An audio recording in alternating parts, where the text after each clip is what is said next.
बांग्लादेश ने रावलपिंडी टेस्ट में तारीख रकम कर दी। पाकिस्तान को होम टेस्ट सीरीज में व्हाइट वॉश शिकस्त दे दी, 6 विकेटों से हरा दिया। 185 रन का हदफ मेहमान टीम ने मैच के आखिरी रोज हासिल कर लिया। पिंडी टेस्ट की पहली इनिंग्स में बांग्लादेश की टीम ने 26 रन पर 6 विकेट गंवाने के बाद शानदार कमबैक किया। लिटन दास ने 138 और मेहदी हसन ने 78 रन की इनिंग्स खेली। दोनों ने 165 रन की मैच विनिंग पार्टनरशिप बनाई थी। पाकिस्तान की टीम पहली इनिंग्स में 274 और दूसरी इनिंग्स में 172 रन बना सकी। मैच विनिंग सेंचुरी बनाने वाले Liton Das man of the match और सीरीज में ऑलराउंडर कारकर्दगी दिखाने पर Mehidy Hasan Miraz man of the series करार पाए। कप्तान शान मसूद का कहना है कि शिकस्त पर बहुत मायूसी हुई, गलतियों से सबक नहीं सीख सके।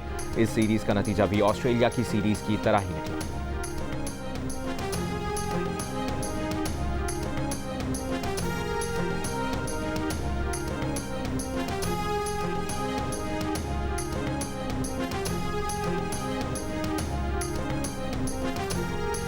पाकिस्तान अपनी सरजमीन पर खेले गए गुज़श्ता 10 टेस्ट मैचेस में कोई भी टेस्ट मैच नहीं जीत सका। ऑस्ट्रेलिया और इंग्लैंड से शिकस्त के बाद पाकिस्तान को बांग्लादेश के हाथों भी होम ग्राउंड पर टेस्ट सीरीज में शिकस्त। ऑस्ट्रेलिया से 1-0 और इंग्लैंड से 3-0 के बाद बांग्लादेश ने भी पाकिस्तान को 2-0 से हरा दिया। पाकिस्तान टीम को तारीख में दूसरी मरतबा अपनी सरजमीन पर व्हाइट वॉश का सामना करना पड़ा।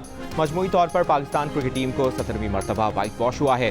क्रिकेट माहिरीन ने होम ग्राउंड पर पै दर पै शिकस्तों और होम कंडीशंस का फायदा न उठाने पर सवालात उठा दिए।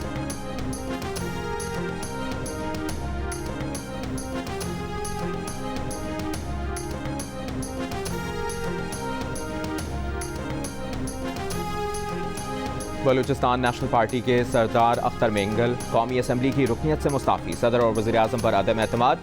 कहा, यह असम्बली हमारी आवाज़ नहीं सुनती, इसमें बैठने का क्या फ़ायदा। अपने लोगों के लिए कुछ नहीं कर सके। बलूचिस्तान के मामले पर लोगों की दिलचस्पी नहीं, मुल्क में सिर्फ नाम की हुकूमत रह गई है। इस सियासत से बेहतर है पकौड़े की दुकान खोलने।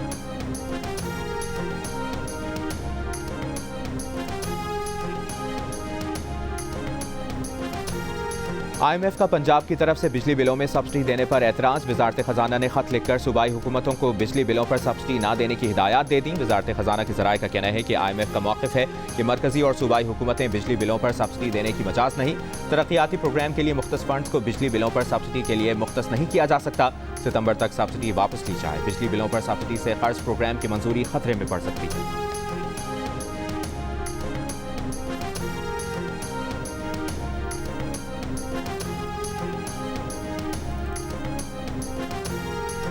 वफाकी वज़ीर ख़जाना मोहम्मद औरंगज़ेब का कहना है कि IMF प्रोग्राम की मंजूरी आखिरी मराहिल में है। एक्सटर्नल फाइनेंसिंग का गैप खत्म करने के लिए दोस्त मुल्कों से बात चल रही है।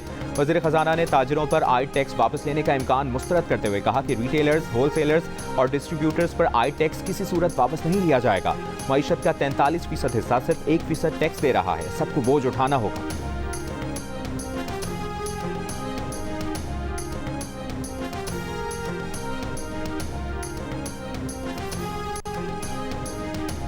वज़ीर-ए-आज़म IMF शराइत पूरी करने के लिए पुरअज़्म। वफाकी काबीना के इजलास से खिताब में कहा, IMF प्रोग्राम के लिए तमाम इक़दामात उठाए जा रहे हैं। उम्मीद है नए प्रोग्राम के लिए वक्त पर तमाम शराइत पूरी कर ली जाएंगी।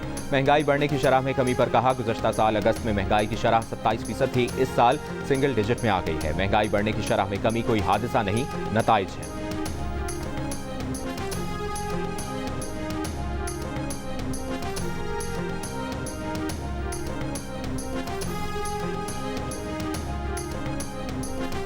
दानियाल चौधरी ने सुप्रीम कोर्ट के जजेस की तादाद 23 करने का बिल कौमी असम्बली में पेश कर दिया। चेयरमैन PTI बैरिस्टर गौहर की बिल की मुखालिफत। कहा, आइन के तहत ऐसी तरमीम सिर्फ हुकूमत ला सकती है। प्राइवेट मेंबर बिल में सुप्रीम कोर्ट के जजेस की तादाद पर कानून साजी नहीं हो सकती।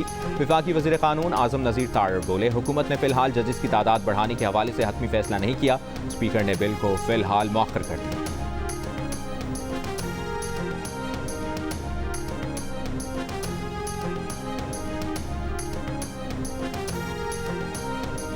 अमरीकी सफ़ीर डोनाल्ड ब्लूम की नायब वज़ीर-ए-आज़म इसहाक़ डार से मुलाकात। अफ़गान महाजरीन और पनाह के मुतलाशियों के तहफ़्फ़ुज़ और इक़्तिसादी ताउन पर बातचीत। सिक्योरिटी, इंसदाद दहशतगर्दी और इलाक़ाई ताउन पर भी तबादला ख्याल।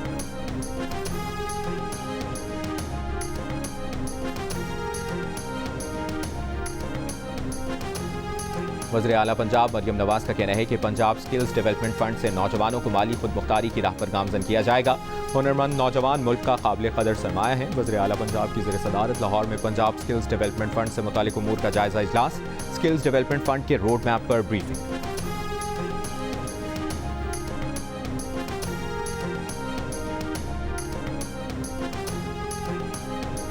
PTI ने 9 मई के वाक़यात पर माफ़ी मांगने का मुतालबा एक बार फिर मुस्तरद कर दिया। अपोजिशन लीडर उमर अयूब ने कहा कि किस बात की माफ़ी मांगे, हमने कोई गलत काम नहीं किया। 9 मई वाक़े की CCTV फुटेज लाएं, दूध का दूध पानी का पानी हो जाएगा। ये लोग CCTV फुटेज लाते नहीं क्योंकि इनकी हकीकत खुल जाएगी। जनरल बाजवा समेत मुख्तलिफ सियासी जमातों ने मईशत को ज़मीन बोस किया।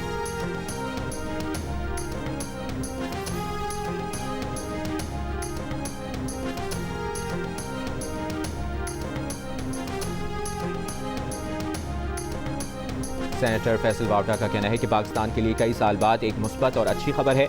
आर्मी चीफ की काविश और SIFC के विजन के तहत ये खुशखबरी रवा माह मुतवक्के है। आर्मी चीफ के अपने इदारे में इंसाफ पर मबनी फैसलों की वजह से अब पाकिस्तान को तरक्की से कोई नहीं रोक सकता। सियासी लीडर्स आईनी कानूनी कुर्सियों पर बैठने वाले पहले ये कर लेते तो आज पाकिस्तान कहाँ से कहाँ पहुँच चुका होता।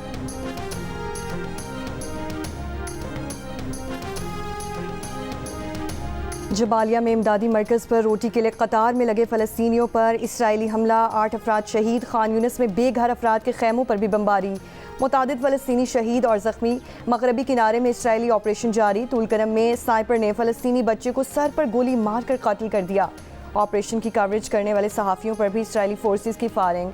बुलडोज़र सहाफ़ियों के पीछे दौड़ाकर डराया धमकाया गया। अल-क़िस्साम ब्रिगेड ने कहा कि गजा में 6 यरगमालियों की हलाकत की मुकम्मल जिम्मेदारी नेतन्याहू के कंधों पर है। नेतन्याहू ने गजा जंगबंदी माहिदे को रोका। इसराइल माहिदे के बजाय हमले जारी रखेगा तो मज़ीद यरगमाली ताबूत में इसराइल जाएंगे। हिज़्बुल्लाह ने इसराइली चौकी को निशाना बनाने की वीडियो जारी कर दी।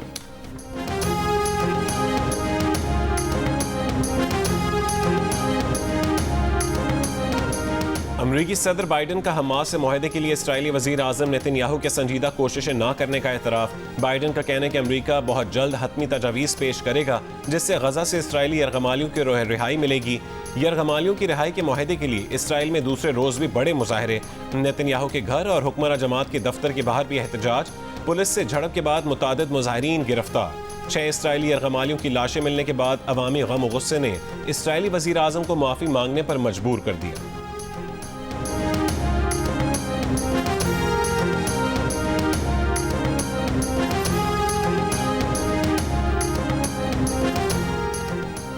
बरतानिया का इसराइल को असलहा बरामदात लाइसेंस मुअत्तली का फैसला। 350 में से 30 लाइसेंस मुअत्तल किए जाएंगे।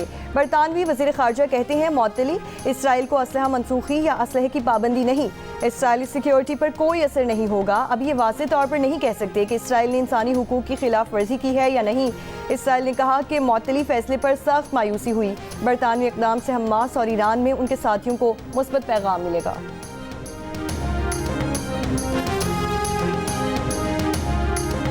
रूस ने खबरदार किया है कि अगर यूक्रेन जंग आलमी तनाज़े में तब्दील हुई तो अमरीका भी दूर बैठा नहीं रह सकेगा। अमरीका में रूस के सफ़ीर ने कहा है कि अमरीका की खाम ख्याली है कि वो यूक्रेन तनाज़े के जरिए यूरोप को रूस से लड़ाकर खुद उससे बाहर रह सकता है। जदीद असलहा, फाइटर्स और तवील फासले तक मार करने वाले मिसाइल हों या किराए के फौजी कुछ भी कर लें, मैदान जंग की सूरत हाल नहीं बदलेगी। रूस चैलेंजेस का मुकाबला करेगा और अपना मिशन मुकम्मल करेगा।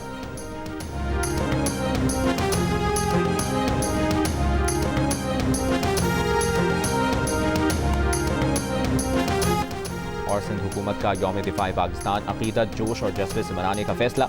सूबाई वजीर नासिर हुसैन शाह ने कहा कि यौम दिफा पर शोहदा की याद में सूबे भर में प्रोग्राम